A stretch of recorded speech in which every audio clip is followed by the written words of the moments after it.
دوسرے پارے کا آغاز بھی اس بیان سے ہے کہ اب مسلمانوں کا قبلہ تبدیل کیا جا رہا ہے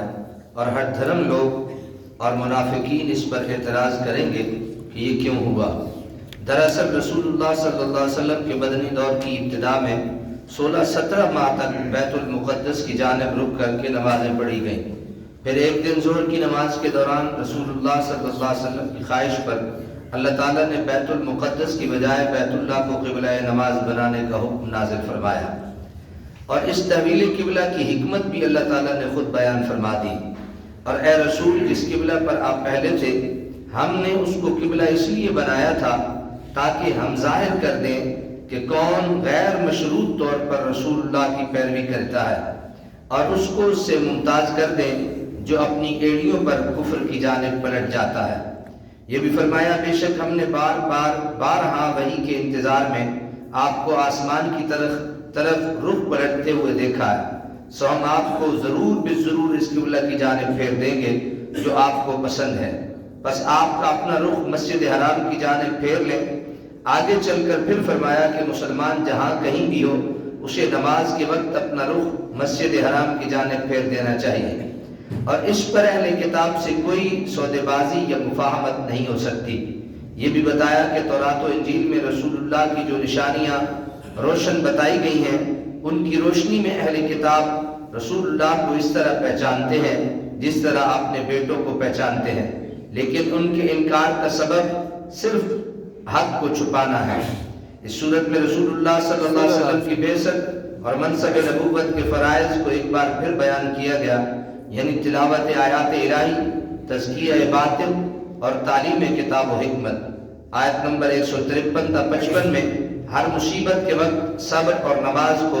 اللہ تعالیٰ کی نصرت کا وسیلہ بنانے کی تعلیم دی گئی ہے، اور راہ حق میں پیش آنے والی آزمائشوں کا ذکر ہے جو دشمن کے خوف، بھوک، جان و مال اور اولاد کے تلف ہونے کی صورت میں بھی ہو سکتی ہے۔ ان مشکلات میں ثابت قدمی پر اہل صبر کو بشارتیں دی گئیں، اور اللہ کی راہ میں درجہ شہادت پانے والوں کے لیے ابدی زندگی کی بشارت دی گئی۔ آیت نمبر 159 تا 162 میں بتایا گیا کہ جو لوگ دین کی حقانیت کے روشن دلائل اور پیغام ہدایت کو چھپاتے ہیں ان پر اللہ تعالیٰ، اس کے فرشتے اور سب لوگوں کی لعنت اور دائمی عذاب کی وعید ہے، مگر جو توبہ کر لے، اپنی اصلاح کر لے اور اس پیغام ہدایت کو کھول کر بیان کرے، ان کے لیے توبہ کی قبولیت کا دروازہ کھلا ہے۔ ہاں، جس کا خاتمہ کفر پر ہو ان پر ہمیشہ کے لیے اللہ تعالیٰ کی، اس کے فرشتوں کی اور تمام لوگوں کی لعنت ہے، ان کے عذاب میں نہ تخفیف ہوگی نہ ان کو مہلت دی جائے گی۔ آیت نمبر 164 تا آیت نمبر 167 میں اللہ تعالیٰ کی توحید اور اس کی قدرت کی نشانیوں کا ذکر ہے، یعنی زمین و آسمان کی پیدائش، گردش لیل و نہار کا نظام، سمندروں میں انسانی فائدے کے لیے کشتیوں اور جہازوں کا رواں دواں رہنا، بارش کی قدرتی نظام کے ذریعے خشک اور بنجر زمین کا دوبارہ زرخیز اور آباد ہونا، ہواؤں کا چلنا اور آسمان اور زمین کے درمیان بادلوں کا معلق رہنا وغیرہ۔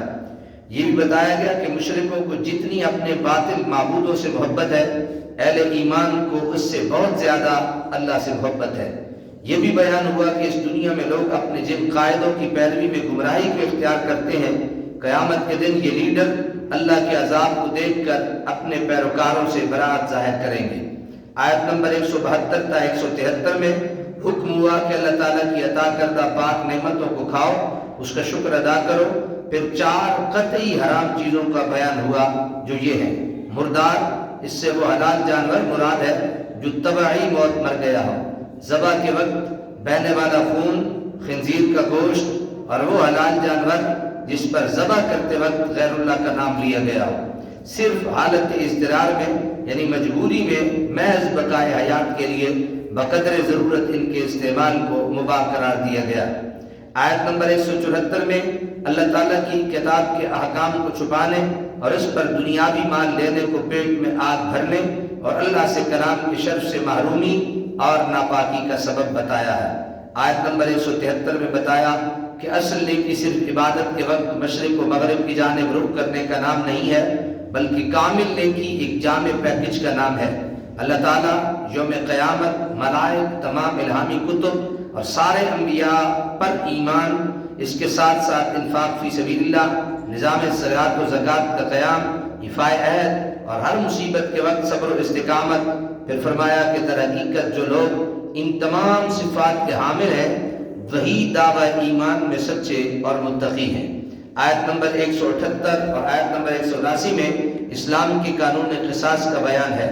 اور اللہ تعالیٰ نے فرمایا کہ قصاص میں تمہارے لیے زندگی ہے۔ چنانچہ آج ہم دیکھ رہے ہیں جس معاشرے میں قانون قصاص عملاً نافذ نہیں ہے،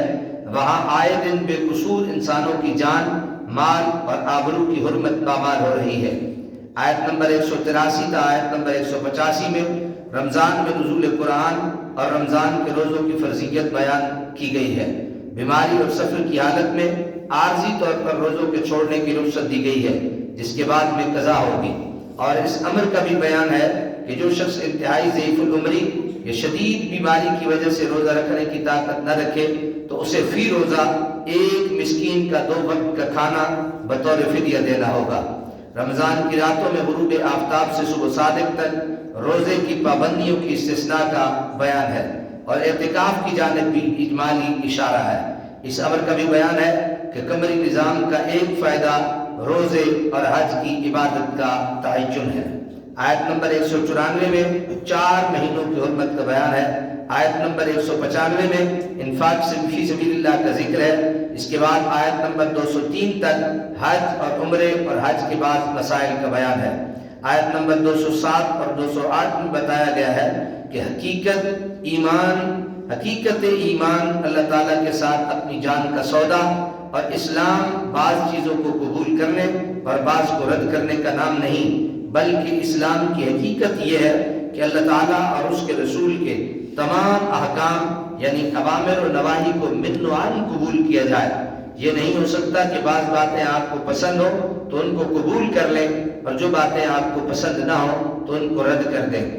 اسلام چوز اینڈ پک کا نام نہیں۔ آیت نمبر 213 میں بتایا گیا کہ تمام لوگ اصل کے اعتبار سے ایک تھے، پھر اللہ تعالیٰ نے نظام رسالت قائم فرمایا، ہر دور کے لوگوں کے لیے کتاب ہدایت نازل کی۔ اس کے بعد انسانیت 2 گروہوں میں بٹ گئی، ایک اہل حق یعنی انبیاء کے پیروکار، اور دوسرے اہل باطل یعنی خواہشات نفس اور شیطان کے پیروکار۔ آیت نمبر 214 میں یہ بتایا گیا کہ جنت کا حقدار بننے کے لیے محض دعوی ایمان کافی نہیں، بلکہ اس کے لیے راہ حق میں مشکلات کا استقامت کے ساتھ مقابلہ کرنا، جیسا کہ انبیاء کرام اور ان کے سچے پیروکاروں کی روشن مثالیں ہمارے سامنے موجود ہیں۔ آیت نمبر 215 میں انفاق فی سبیل اللہ کے مصارف کا بیان ہے، اور آیت نمبر 219 کو اس سے ملا کر سمجھا جائے تو اس امر کا بیان ہے کہ جو مال تمہاری ضرورت سے زیادہ ہو اسے اللہ کی راہ میں خرچ کرو۔ اسی آیت میں شراب اور جوئے کی حرمت کا ابتدائی بیان ہے، ان کے نفع کے مقابلے میں ان کا گناہ بہت بڑا ہے۔ آیت نمبر 216 میں جہاد کی فرضیت کا بیان ہے۔ آیت نمبر 221 میں مشرک مردوں اور عورتوں سے نکاح کی ممانعت کا بیان ہے۔ آیت نمبر 222 میں اس امر کا بیان ہے کہ ایام مخصوص یعنی حالت حیض و نفاس میں عورت سے مباشرت حرام ہے۔ آیت نمبر 224 اور 225 میں اس امر کا بیان ہے کہ اگر کسی نے ایسی قسم کھا لی ہے جس پر قائم رہنا شریعت کی روح سے ناپسندیدہ ہے تو چاہیے کہ اسے توڑ دے اور کفارہ ادا کرے۔ چنانچہ فرمایا اور تم نیکی، تقوی اور لوگوں کی خیر خواہی سے بچنے کے لیے اللہ تعالیٰ کے نام کی قسمیں کھانے کو بہانہ نہ بناؤ، اور فرمایا کہ اللہ کے نزدیک مواخذہ ان قسموں پہ ہوگا جو پختہ ارادے سے کھائی ہو، یعنی غیر ارادی قسموں پر مواخذہ نہیں ہوگا۔ آیت نمبر 226 اور 227 میں ایلا کا بیان ہے، اور ایلا یہ ہے کہ کوئی شخص اپنی بیوی کو یہ کہے اللہ کی قسم میں 4 ماہ تک یا ہمیشہ کے لیے تمہارے ساتھ ازواجی تعلقات قائم نہیں کروں گا۔ اگر 4 ماہ کے اندر قسم کا کفارہ ادا کر کے قسم توڑ دے تو نکاح قائم رہے گا، ورنہ ایک طلاق بائن واقع ہو جائے گی۔ آیت نمبر 228 میں یہ بتایا کہ مطلقہ عورت کی عدت ایام مخصوص کے 3 دورانیوں کی تکمیل ہے۔ آیت نمبر 229 کا میں بیان ہوا کہ 2 صریح طلاقیں خواہ الگ الگ دی جائیں یا ایک ساتھ دینے کے بعد بھی شوہر کو یک طرفہ طور پر رجوع کرنے کا حق حاصل ہے، اور اگر تیسری طلاق دے دی تو بیوی اس پر حرام ہو جائے گی۔ یعنی اب براہ راست یا عقد ثانی کے ذریعے رجوع کی گنجائش نہیں، سوائے اس کے کہ وہ عورت عدت گزارنے کے بعد سابق شوہر کے بعد اپنی مرضی سے کسی اور شخص سے نکاح کرے اور وہ شخص اپنی مرضی سے اسے طلاق دے تو صرف اس صورت میں وہ سابق شوہر سے نکاح کر سکتی ہے۔ اس میں خلا کا بھی بیان ہے کہ اگر زوجین کو یہ خدشہ ہو کہ اللہ تعالیٰ کی حدود میں رہتے ہوئے ان کے لیے ازدواجی تعلق قائم کرنا نہایت دشوار اور عورت آزادی چاہتی ہے تو اپنے مال سے دستبردار ہو کر یا مالی بدل کے ذریعے شوہر کی رضامندی سے خلا لے سکتی ہے، اور خلا ایک طلاق بائن کے حکم میں ہے۔ آیت نمبر 231 اور 232 میں یہ بیان ہوا کہ عورت کو طلاق رجعی دینے کے بعد اگر خوش دلی سے اور اس نے سلوک کے ساتھ اپنے نکاح میں رکھنے کا ارادہ ہو تو عدت ختم ہونے سے پہلے رجوع کر لے، اور اگر اسے حسن سلوک کے ساتھ نکاح میں رکھنے کا ارادہ نہ ہو تو محض ضرر پہنچانے اور اذیت دینے کے لیے اس سے رجوع نہ کرے۔ اللہ تعالیٰ نے فرمایا اور جس نے ایسا کیا تو بے شک اس نے اپنی جان پر ظلم کیا تو اللہ تعالیٰ کی آیتوں کا مذاق نہ بناؤ۔ یہ اذیت رسا شوہروں کے لیے اللہ تعالیٰ کی طرف سے وعید ہے۔ آیت نمبر 233 میں اس امر کا بیان ہے کہ رضاعت کا جو کامل رضاعت کی یعنی دودھ پلانے کی کامل مدت 2 سال ہے۔ اگر 2 سال سے کم مدت میں ماں کا دودھ چھڑانے سے بچے کی زندگی کو کوئی خطرہ نہ ہو یا دوسری غذاؤں سے اس کی ضرورت پوری ہو سکتی ہو تو اس مدت کی تکمیل اس صورت میں مستحب ہے۔ اگر خدا نخواستہ شیرخوار بچے کی ماں کو طلاق ہو جائے تو دودھ پلانا پھر بھی ماں کی ذمہ داری ہے، اور دستور کے مطابق اس کے ضروری اخراجات بچے کے باپ کے ذمہ ہوں گے۔ یہ بھی حکم ہوا کہ بچے کی وجہ سے نہ بچے کے باپ کے لیے باعث ضرر بنے اور نہ ہی بچے کا باپ اس کی ماں کے لیے ضرر رساں بنے۔ آیت نمبر 235 میں فرمایا کہ شوہر کی وفات کی صورت میں بیوہ خاص صرف نکاح ہو اور رخصتی نہ ہوئی ہو یا آپس میں ازدواجی تعلقات قائم نہ ہوئی ہو کی عدت 4 ماہ اور 10 دن ہے۔ عدت گزارنے کے بعد بیوہ اپنے مستقبل کا فیصلہ کرنے کے لیے آزاد ہے۔ عدت کے زمانے میں عورت کو صراحت کے ساتھ نکاح کا پیغام دینا حرام ہے، اور ایام عدت میں معتدہ کے ساتھ نکاح بھی حرام ہے، البتہ اشارات و کنایات میں ارادہ نکاح کا اظہار کیا جا سکتا ہے۔ آیت نمبر 273 میں اس امر کا بیان ہے کہ اگر کسی شخص کا کسی عورت سے نکاح ہو گیا ہو مگر رخصتی عمل میں نہ آئی ہو اور ایسی خلوت بھی نہ ہوئی ہو